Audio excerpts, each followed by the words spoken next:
I lost my father and my babies to malaria. I almost lost my mother too. My name is Nuradeen Zakariyya. While I grew up, the land changed with the seasons. For months, we prayed for rain.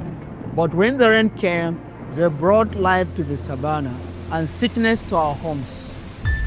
Malaria had arrived. We couldn't afford treatment, so we turned to street remedies. Some helped, some harmed. None could save the people I loved. From that pain, I found my purpose, my fight. Today, I'm studying to become a doctor. Look at this pattern. Raindrops, sunflowers, ripples of life and loss. This is my journey. From scared boy to fighter. From believing we couldn't win to knowing the truth. My father didn't have to die.